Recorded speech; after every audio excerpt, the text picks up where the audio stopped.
Halo teman-teman semua, kembali lagi sama saya, Tude Maha. Nah sekarang kita bakal balik ke konten elektronik, di mana saya bakal benerin lampu klip ini, atau dibilang lampu Natal. Kalau di Bali katanya lampu penjor nih ya. Nah di mana rusaknya itu, nah sebenarnya dulu nggak rusak, ini lampunya masih aman, masih bisa dipakai, masih jalan juga klip-klipnya, ada mode-modenya gitu lah. Nah setelah lama, saya diemin, nggak pernah pakai lagi, nah terus saya coba, ternyata dia nggak mau hidup. Nah, pas saya colokin, dia tuh nggak ada respon, tapi pas saya cetek-cetekin ini, tombolnya itu dia ada sedikit respon. Nih, saya bakal tunjukin dulu. Mana ya cuknya? Nih. Ini bakal saya colokin dulu ke sana. Nah, ini nggak ada respon. Nggak ada respon sama sekali. Terus kalau saya tekan tombolnya, ini pakai probe ya, jangan pakai tangan. Ini pakai strum PLN soalnya. Nih. Dia itu bakal ada kayak respon sedikit ngedip. Nah, terus saya tekan-tekan. Nah, kelihatan nggak? Ada lampu yang kedip-kedip warna ungu. Ah, kayak gitu. Nah, akhirnya saya kepikiran buat ngecek si controllernya ini. Nah, apanya yang rusak gitu. Nah, setelah saya tes, itu masih baik-baik aja sebenarnya. Yang pertama sih yang saya curiga itu ada diodanya, dioda kiproknya buat penyearah arus dari AC ke DC. Nah, tapi setelah saya cek, ini masih normal. Nih, saya tunjukin dulu. Ini sih kita taruh di mode dioda. Terus kita coba tes probe-nya. Oke, jangan pakai mode suara biar lebih konsisten. Nah, ini kita coba tempelin dulu. Nah, udah 0.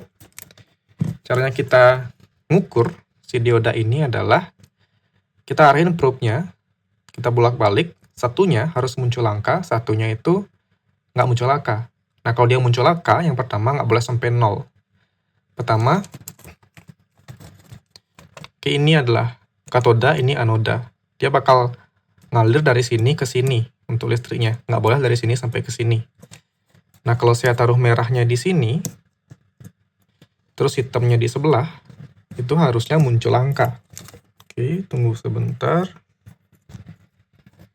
Oke, pegang dulu. Nggak susah nih. Nah, kayak gitu. Hitamnya di kiri, atau di katoda, yang anoda di merah. Nah, itu ada angka 0, sekian-sekian gitu. Nah, kalau saya balik, hitam sama merahnya, itu nggak boleh sampai ada angka. Ada gerak gitu. Nah, itu dia tetap 0. Hidup berarti. Saya udah cek ke semuanya. Ini juga kalau gini masih 0. Ini juga 0. Ini juga masih 0. Terus saya balik. Ini harusnya ada angka sekarang. Nah, itu ada angka. Terus yang ketiga, dia ada angka juga. Ada angka pembacaan juga di sini. Terus saya cek lagi resistornya, itu masih ada nilainya. Dan harusnya nggak berubah, karena masih lumayan gede nilainya. Ini kita pindahin ke resistor, terus kita cek. Oke, yang pertama di kiri. Nah, itu pembacaannya sampai 2, berapa ya, nggak kelihatan. Sampai 1,9 mega atau 2 mega. Ini masih tinggi nilainya. Terus yang di kanannya lagi,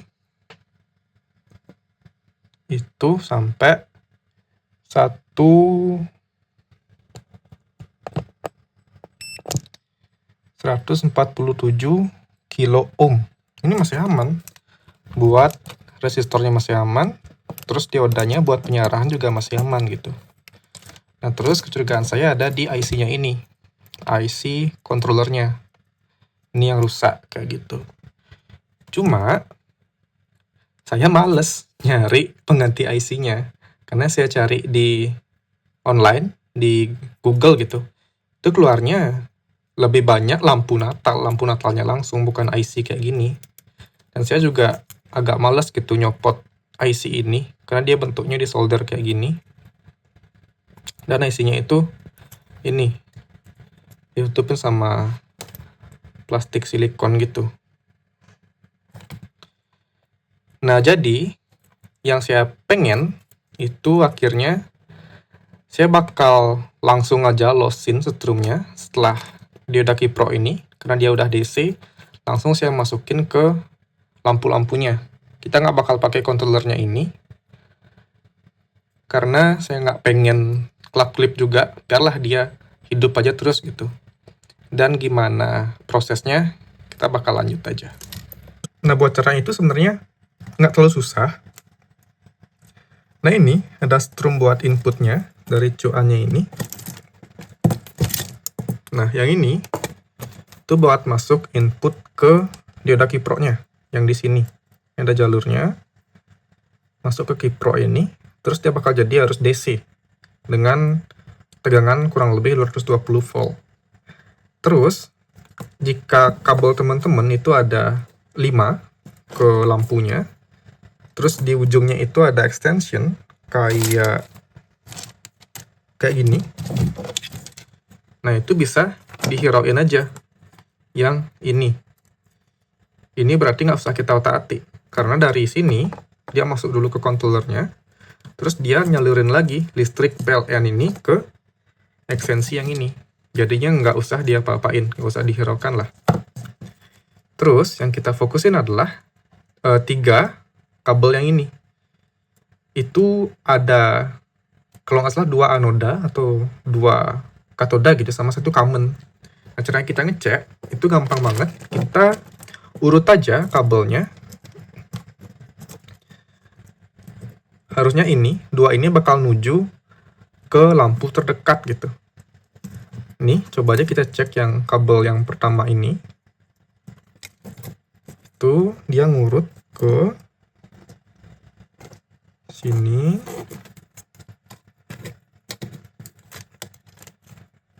Nah, dia bakal selang-seling lampunya. Oke. Ini, nah terus kabelnya itu masuk ke sini. Masuk ke sini. Kita lihat LED-nya. Nah, teman-teman lihat. Dia di bagian kanan, itu yang lebih gede buat bagian LED-nya. Nah, itu. Yang gede sama setelahnya itu yang kecil. Nah, yang gede ini adalah kutub negatifnya atau katoda dari LED. Terus kita cek lagi kabel sebelahnya. Tadi yang ini, sekarang yang ini. Sebenarnya saya udah tandain sih biar saya nggak bingung. Kemarin nyoldernya. Nah, sekarang kita cari kabel yang kedua ini. Dia harusnya menuju ke lampu pertama. Dan dia juga harusnya katoda atau negatif. Oke, kita lihat lagi ke sini. Itu yang di kanan. Nah, itu juga yang lebih gede. Yang lebih gede itu adalah negatifnya atau katodanya. Oke, dapat kita simpulin bahwa ini adalah katoda atau negatif. Dan inilah positifnya gitu. Udah, sampai sana. Sebenarnya udah selesai, nanti kita tinggal bawa anodanya ke positif, katodanya ke negatif kayak gitu. Dia bakal hidup terus. Tapi kalau teman-teman punya LED tester, teman-teman bisa juga pakai LED tester buat ngecek mana katodanya, mana anodanya, buat kita mastiin ataupun nyari tahu tegangan berapa yang diperluin. Oke, saya bakal contohin pakai LED tester. Nah, saya udah ambil LED testernya. Oke, saya hidupin dulu. Nah, dia udah hidup. Sekarang kita bakal tempelin si katodanya ke negatif, terus anodanya ke positif, karena kita udah tahu tadi. Tapi kalau teman-teman nggak tahu mana positif negatif, coba aja dites satu persatu gitu. Ya, anoda nih, katoda. Jeng jeng. Nah, dia bakal hidup, tapi hidupnya selang-seling. Nih, kayak yang ini belum hidup, ini hidup. nggak hidup kayak gitu. Dia tuh selang-seling.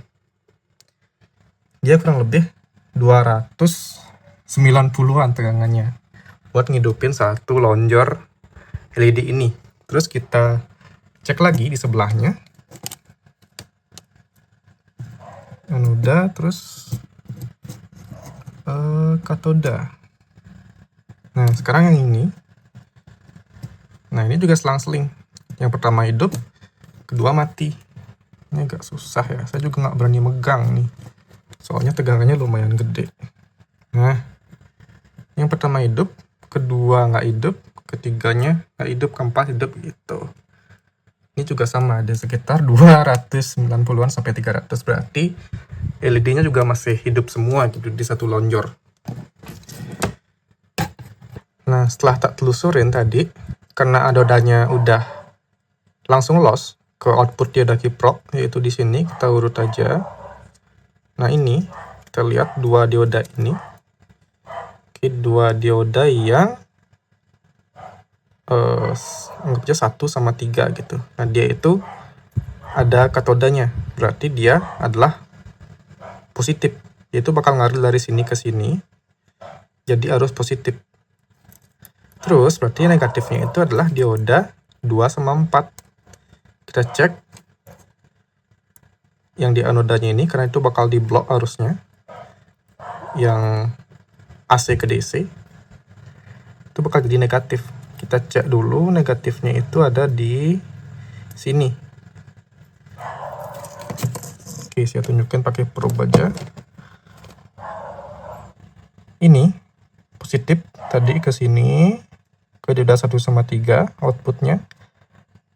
Negatifnya itu adalah di sini, di output ataupun di anoda diodanya. Itu adalah kutub negatifnya. Jadi, dua ini bakal saya pindah ke sini, ke jalur ini. Ini juga bakal hubung ke saklar, bisa kita tandain di sini, di tempat ini. Biar dia loss langsung, gitu. Oke, saya bakal balik lagi, saya bakal solder dulu. Oke, sudah tersolder. Nah, jadinya saya solder di sini aja, karena setelah saya cek, dan kabelnya juga kalau tak bawa ke sini, dia itu agak pendek. Nah, saya urut lagi jalurnya. Oke, saya pakai probe biar lebih gampang. Nah, jadinya saya urutin dia ke sini. Nah, kenapa ke sini? Karena setelah saya cek, kabelnya itu kalau bawa ke sini itu agak pendek. Dan setelah saya urut lagi, dia itu dari sini, negatifnya, ini ada dua dioda, buat output negatifnya, dia itu ngurut ke sini, sini, sama sini. Jadinya biar nggak saya narik kabel agak jauh, saya langsung aja bawa dia ke sini. Saya bypass tristornya di sini. Negatifnya dari sini, positifnya dari sini. Nah, kayak gitu aja sih sebenarnya. Terus saya juga udah solder ulang kabel lainnya, karena udah agak jelek soldernya. Terus teman-teman juga kalau mau nyorder, lebih sabar aja, karena kabel itu tipis. Oke, harusnya udah. Nggak ada halangan lagi. Kita bakal coba tes. Oke, pastiin semuanya udah beres kabelnya. Dari AC yang loss, terus mana common anodanya sama katodanya. Kalau udah, sekarang kita coba buat colokin dia ke listrik. Nih, saya bakal colok dia. Semoga nggak meledak. 3, 2, 1. Woi, hidup. Jeng jeng. Ini juga udah hidup. 1, 2, terus 3. Nah, semuanya ini udah hidup. Terus extensionnya juga masih jalan. Mana ya tadi? Ini juga masih ada tegangannya. Jangan dicolokin pakai besi-besian ke sini waktu dia masih hidup, nanti teman-teman kesetrum gitu. Dia udah hidup, jangan dipegang. Ini tinggal masukin aja balik ke casingnya. Udah aman. Ini kalau saya matiin lampu, nggak dong, nggak matiin itu. Ini kalau saya gini, udah balik. Lampunya udah hidup, meskipun dia jadi statis kayak gini. Ini lampunya ungu, tangan saya juga jadi ungu. Ini kalau saya matiin lagi lampu gedenya. Damn. lumayan lah estetik buat kita taruh di kamar gitu, ataupun kalau teman-teman punya lampu penyor, taruh aja di penyornya lagi, tapi dia nggak bakal kelap klip gitu, karena si controllernya itu udah nggak fungsi IC-nya. Oke, sekian aja video kali ini. Semoga mudah dipahami dan harimu menyenangkan. Yeay, saya jadi ungu.